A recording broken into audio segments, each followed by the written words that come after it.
Hello, everyone. Agent Acceleration. We're going to call this week 3 to try to give you some more tips and tools to build your brand, to build your network, and ultimately get a little bit more business, hopefully, in the process. So first thing we're going to do is jump over to our PowerPoint presentation to keep me on track, to keep me from rambling. Imagine that, right? All right. From the beginning, the long play. We understand that it's best to find people that are ready to buy and sell right now, but ultimately, if we are recognized locally in the community, people know who we are, then we got the best chance of getting referrals, which I personally prefer, as opposed to cold leads, people that have no clue who I am. Yes, it's good working with people that are active, ready to buy today, even if they're quote unquote cold and they need to be warmed up, but people who already have been endorsed from a friend and are local are the best. So some inventory questions for you as an agent today. Number one, are you a secret agent? This question I think gets asked a lot. And the more we ask it, the more I sometimes wonder how, even though this question I see bouncing around all over the place on internet forums and in presentations, I see agents who don't even have their phone number on their business page or their email on their business page. I can't Google them. I can't find a picture of them. When I look at their personal profile, I don't see anything in their job title about what they do. There's no way to contact them. So just ask yourself all this kind of stuff. If you are using anything other than your company's provided software, can people find you? Can people, do they see that you're an agent? Do they have your contact information? Simple stuff, but again, this is just a reminder. I know this is basics, but I want you guys just to keep this top of mind. Do you have a CRM? Again, basic stuff, but important. Are all your past clients in a database? Do you have all their names and emails in one spot where you can email them every time you have a new listing or have something important to share with them? Do you have a large social network? Do you have lots of friends on Facebook? Do people follow you on Instagram? Is this something that you spent time networking and building, or do you just kind of go in occasionally and see what's going to happen? Do people know what you're good at? Does your brand stand for something? Are you the relocation specialist? Are you the military specialist? Are you the downsizing specialist? Are you the retired to Arizona specialist? What does your brand stand for? Are you the sell my house in one day guy? The household name. I mean, there's lots of logos and slogans that I see out there. What is your brand? Just ask yourself, is there something that you are better at than anybody else? Do you stand for something? If not, you'll fall for anything, right? So again, are you the same as everyone else? Are you offering the exact same product? Let's face it, most of us are. I'm selling a 30-year fixed rate mortgage to 90% of my clients, the same product. Why do they pick me? What makes me stand apart? What do I do that's better than everybody else? I'm not going to answer that. This isn't about me. It's about you guys. Is your current plan working? Well, you're here watching a webinar, so I'm guessing you have a little bit of room for improvement, hopefully. If your plan is working and you want to share with us, cool. Maybe you can help me host the next webinar. We'll share our secrets with others. But for now, I want to talk about this Who Moved My Cheese book. And how do we deal with more people going online, people perhaps not calling us first, people going to Zillow first, people going to LendingTree first in my case. What happened with our ability to just find people in traditional methods, and all of a sudden now we have to pay online aggregators or we have to increase our own online presence? It's definitely a case of our cheeses being moved. It's more difficult in some cases to be the first person to meet with our clients. So last question before we move on. What are you doing? What is your system? What is your, I like to say, Kool-Aid? I mean, what are you doing to solve all these problems? To solve the CRM problem, the social network problem, the problem of moving your cheese, the problem of what your brand is. What do you do every single day to keep yourself in your clients' minds, in your friends' mind, local community's mind, to build your brand? I'm going to share some of the things that I do, that our agents in Agent Acceleration do, some of the things that we've seen work, and some of the things that work when you're using Listing Booster. We've talked about quite a bit. Just a reminder, we're here to help you learn how to be authority, how to brand yourself more through video, how to be a marketing partner to your buyers and sellers, I want you to position yourself as an authority and a specialist. I want you to help you build systems and be accountable. Now, we talked to you about CRMs, talked about Listing Booster, but systems like how you plan your day out and how you actually craft messages to stay in front of your database. Those are the things we want to help you guys with. When it comes to being an authority, key thought here, I know a lot of people say they want to be the expert. I want to be the downsizing expert, the investment property expert. My thought process on that is, and this is something that I got from talking to Brian Stevens in the National Real Estate Post, it's better to be the go-to person than it is to be the expert. You can know everything, but who really likes to know it all? If someone comes to you and says, hey, I know that Mike guy, he knows everything, but he's kind of a jerk. Jan, she's good. Mike might be smarter, but I think she does a really great job, and I like her hustle. And she's always joking about cats, and I see her a lot at the hair salon. Who do you think they're going to go to? They're going to go to Jan every time. So I might be the quote-unquote expert. I might know everything, but Jan has done a better job at marketing and branding herself locally. She's more friendly. She's the go-to person. So I want to remind us that being that go-to person is essential. It's much more important than being an expert, if you will. So here's my tips and my take on the best ways to do this. If you're branding yourself online, we want to shake hands, of course. We want to be out there in our community. But guess what? We can shake hands today on Facebook. We don't necessarily have to drive all around town all day, every day. Does that mean we should sit at our desks all day? No, of course we should get out there. But if we're not adding friends when we meet them in person to our social network, then our message, our business card sits on their desk and our message just kind of disappears. So when's the last time you took someone's business card and you went back to your office and tried to find them on Facebook, you added all their contact information into your database, and you essentially put them into your network? Now, I know some of you do. I know I do that.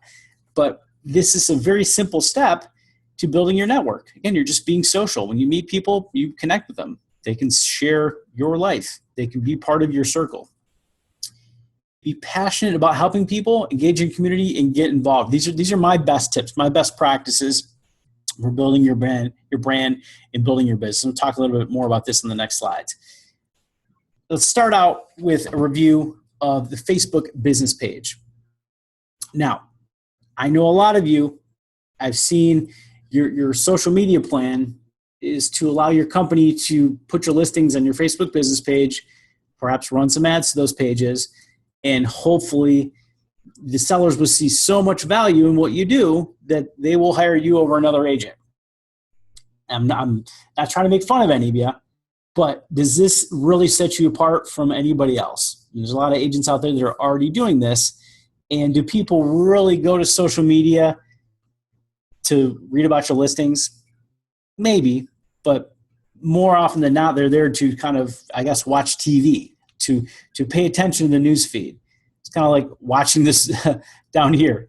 It's like watching the Super Bowl. People don't really watch to see the ads, unless they're in jail. But your business page is essentially commercial content, unless you decide to make it engaging and attractive. So just having a business page doesn't allow you to just create this massive influx of buyers and sellers immediately. It's essentially another business card online, a place where people can come check you out. So yes, you should have your contact info there. You should have some reviews. We'll call it social proof of that you do a good job. But you should use that page to create content for your followers. What about making a Facebook Live video with yourself out in the community? What if there's an event going down and you're in South Lyon and you're at the Witch's Hat and they got a new beer brew out and you want to let everybody know that you're there and then it's your favorite place to hang out?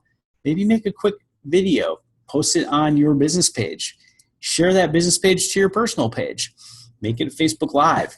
All those kind of things let people know that you're real and that you're out in the community. And of course, they're going to see that it's from your realtor business page, so they already know you're a realtor. You don't have to remind them over and over about the best way to sell their house. what you're doing is you're helping them engage in the method that they're most comfortable with. They're most comfortable staring at their screen for 4 hours a day. It's just the way of the world. Sorry, but get used to it. So if you want to engage with them where they're happy on their phone, go ahead and engage with them like that. They're going to watch you talk about drinking a beer at the brewery, and they're going to think it's funny if you crack a couple jokes. And yes, they'll know that you're a realtor because you posted this video from your business page. So this is my thought process on business pages, and how you can use them to make yourself more personal. Now, the second use of a business page, and we're going to get into this more in further lessons, is allowing you to create content and run ads to it. So this is where, yes, you want to pattern interrupt every once in a while with letting people know that you have a value proposition, you're good at what you do, you can solve their unique problem. And there have been hundreds of thousands of people all over the country that are specializing in how to create the best ads and how to create the best content. We're going to teach you some of our tricks, but we're not going to tell you that the tricks we teach you are the only things in the world that work. There's lots of things that work when it comes to that. My point is that there's much more that you can do that doesn't cost anything. Like I said, the Facebook Live, the videos, all that kind of stuff works very well on your business page. Now, last thought on business page, yes, you got your contact information, you got people following you.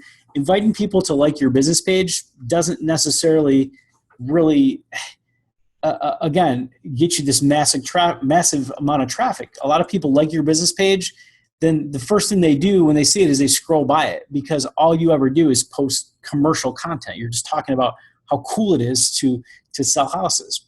If somebody's not selling a house today, they don't really care. So be real on your business page, just as real as you are on your personal page. Focus more about the community.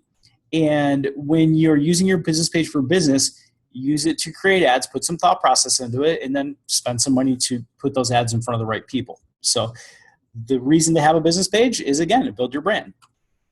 So another thought. You've got your business page, and some people say, well, that's what I got. My company told me that's how to do it. And I already talked, I think in week 2, about starting to use your personal page to increase your brand more. Here's what we talked about a little bit. Most people, they're using their personal page. They're putting pictures of their dogs, their cats. They're complaining, talking about Starbucks. They're hitting up their friends.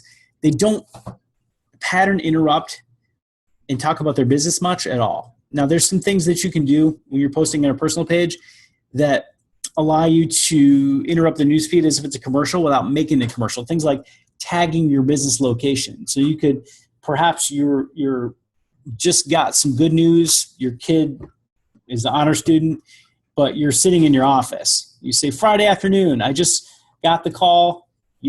Maddie got straight A's. Can't wait to leave this place.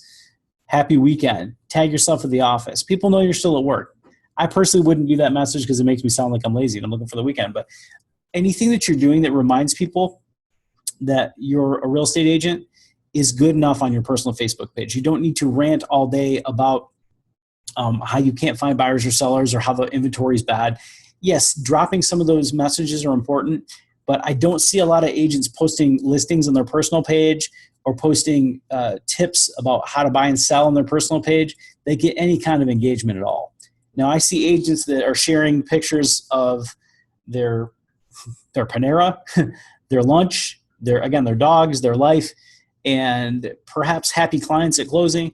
It's stuff that would go well, like we say, on television. Think of Facebook like a television show. So when you're combining the idea of running ads to the personal page, and you have this great plan to create, like we said, the TV show, you're the actor.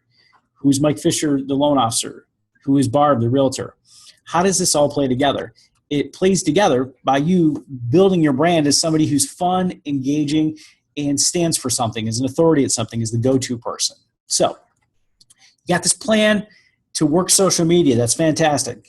Guess what? I don't have enough leads. I need more leads. I don't have enough friends sending business. I've been doing the social media stuff, Mike, but I need more. Okay, cool. We showed you how to go to Listing Booster whenever you got a listing, to perhaps use the listings for other agents in your office that don't want to work their listings as hard, and build your database. So you can give you some tips on that.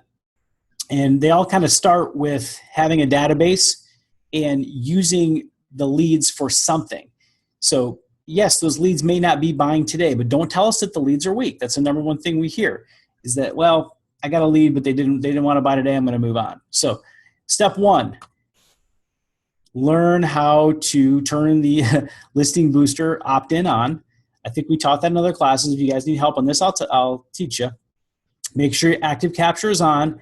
Make sure you're sharing the listings in groups. You're emailing them out to lists. You're giving them to your seller, and you're getting folks to opt in with their Facebook verified information. So by doing that, you're building a list. You're building your database. It doesn't work unless you actually put the property out there. All right. Step two, try to follow up with these people where they're at. It's kind of a joke here. I pulled some of these slides from another presentation. My friend TJ on the East Coast, we always joke about Kool-Aid. Well, this is our Kool-Aid. We don't think these leads are weak. We think when you get a lead, it's somebody that raised their hand, should be following up with them right away. So what we like to do is try to text this lead, but the best way to do that if you don't have the phone number is to pull the email up that you get immediately from Listing Booster, put your thumb on it, and if you have an iPhone, that email will pop up as an instant message. I believe it's blue. So if you see instant message, you know that that's actually going to them as a text and not just an email reply.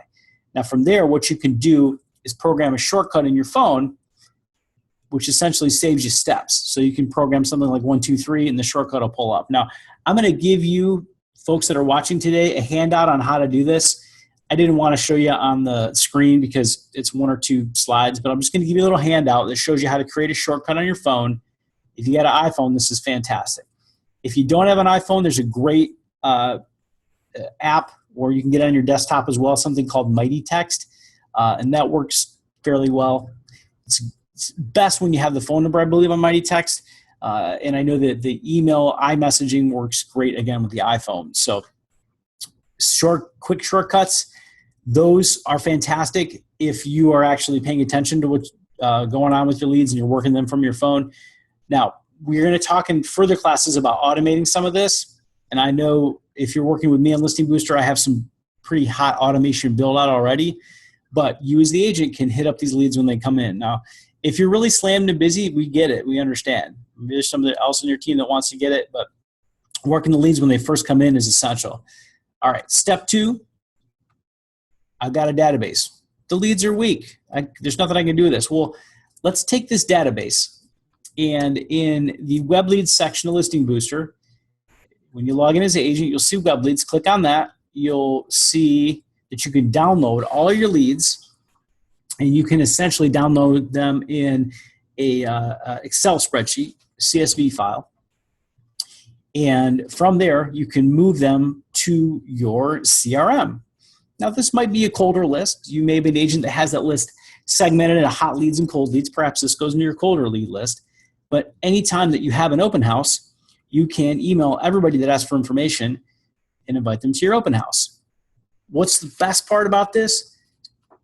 Not only does it help you fill your open house, but it shows value to your seller. So if I was an agent, I would show my seller that I am actively hunting for people in the area, in the local communities, who are buying. And I'm doing it by sharing properties, running some ads, which again we'll be teaching y'all soon. And I'm doing everything I can to gather, even if it's just emails, large lists of people that are looking for houses. When I go to list your home, Mr. Seller, I'll be using those lists to try to invite them to see your house or to share with one of their friends. So we're going to put this in front of as many people as we possibly can. So this is a unique value proposition that I have that most agents aren't going to have for you. So this open house email blast, if you document this and you show the seller, this truly will set you apart as somebody that does more, has more value, is better at marketing than all your competitors. So again, that's an important proposition to be better at something. All right, cool. So I've got leads. Fisher, the leads are weak. What am I going to do? Well, how about we try to to help these people out when they opt in? How about we try to figure out who they are? How about we send messages to see what they want and how we can help them? I'm going to show you guys this as soon as we finish the PowerPoint. Something I call social stalking. And not really stalking. It's more of just trying to make connections with people that know people we know. So what we're going to do here is just hit up people, shoot them a quick message, engage with them. Like here's a person that was posting on Facebook that I saw through a real estate group I started. This isn't something that necessarily is related to listing booster lead, but it's a property group that I'm part of, and I saw that this person was asking questions. So what I did here was I asked some of my friends to go in and tag me, and I waited a day. Then I hit him up with a messenger after all the sharks had kind of backed off a little bit. I let the sharks go in and comment on his post for a good, 8 hours. There's 60 agents and a bunch of LOs. Yeah, call me. In the meantime, I didn't comment at all. I just had a few of my friends say, hey, hit up Fisher. He knows what he's doing.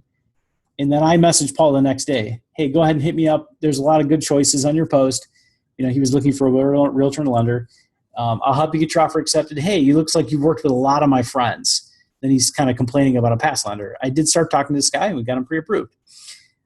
Same thing here, using a property group. This person had opted into a listing booster lead. I uploaded the database. I just showed you guys how to do that. And I emailed that whole list and said, hey, here's a local property buy-sell group on Facebook. You might want to join it. It's cool. Well, when people join the group, I see who they are. So I saw this person had a friend in common, and I just messaged them and said, hey, go ahead and message me if you need anything about a house. Hey, I know this friend of yours. So now I'm being social. I'm using networks. I'm using friends of friends, at least dropping names. Oh, yeah, I knew this guy, Robin. Went to high school together. Well, I know people they know, so I started dropping names. Next thing I know, I got them pre-approved. Here, another good example. This was a listing booster lead fairly recently. Pulled the name of the lead up, plugged it into Facebook. I'm going to show you guys how to do that in a minute.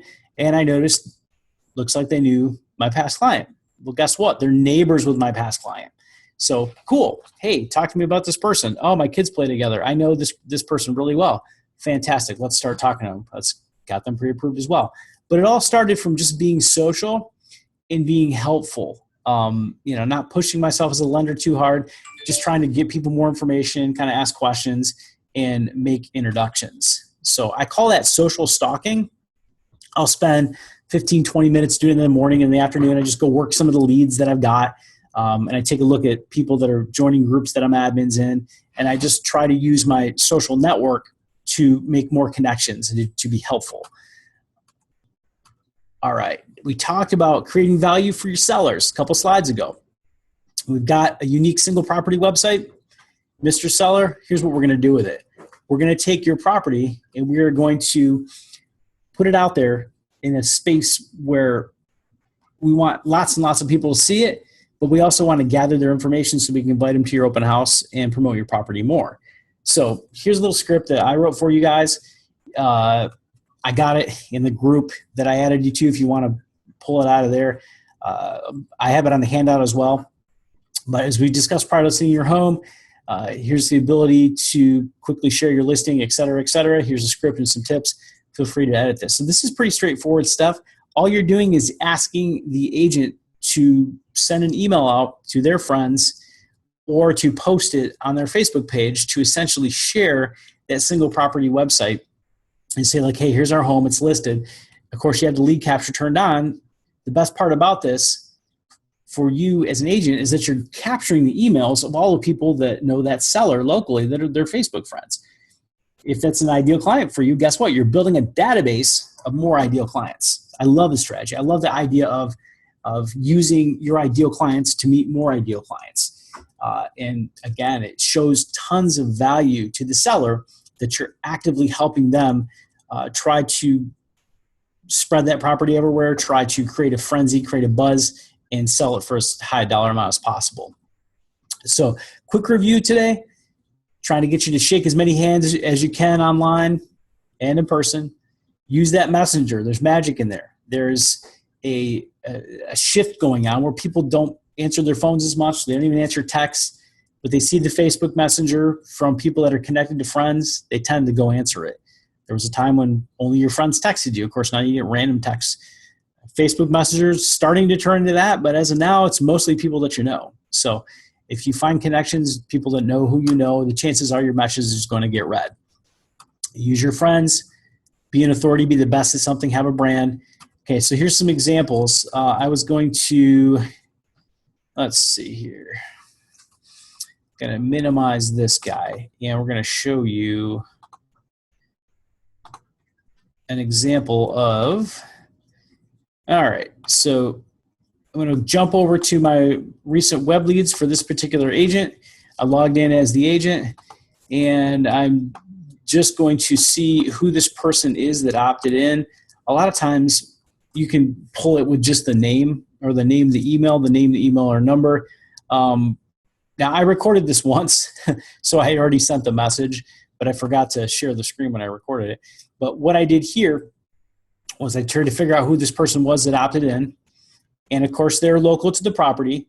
They have one mutual friend. And so I looked to see who the mutual friend was. Okay, this is who this is. Somebody I know that knows friends of mine and stuff like that. I haven't done a transaction with them, but I know plenty of people that do. So I messaged this person.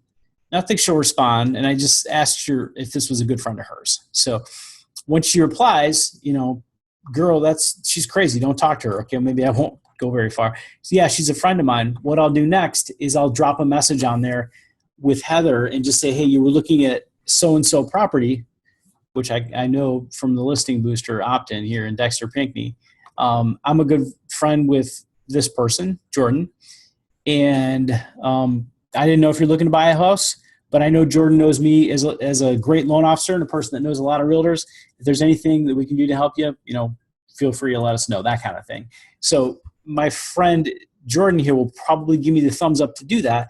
What I'll do though is wait till she replies, and then I'll joint message her and Heather. This is what I call social stalking. It's a great way to make introductions. And if nothing else, it reminds this person that you're a business person. So guess who this person is going to call the next time they need a house? I mean, they're going to see your messages everywhere. They remember you as being helpful and engaging. Next thing you know, when you're out and about, you run into these people and they're like, oh yeah, Mike, you look like you're busy. You look like you're all over the place, because you're actually engaging with people online and you're doing it in a way that's not that's helpful. It's not stalkery at all, even though I called it stalking. I just made the word up, stalkery. So that's social stalking. It's pretty simple. You see a lead, you find out who they are, and you find a way to meet them. There's a few other things you can do with this. I could look up her employer. I could look her up on LinkedIn. I could go to one of many social search tools. There's all kinds of them online where you can figure out who people are. You can go so far as dialing them. I don't know necessarily how far you want to go, but heck, in days of old, people would just crack open the phone book and dial. But in today's day and age, I personally, I'll get 500 leads. I'll burn through this whole list. I might find 20 people, maybe 30 that know people that I know. Those are my best targets because it's easiest to get an introduction.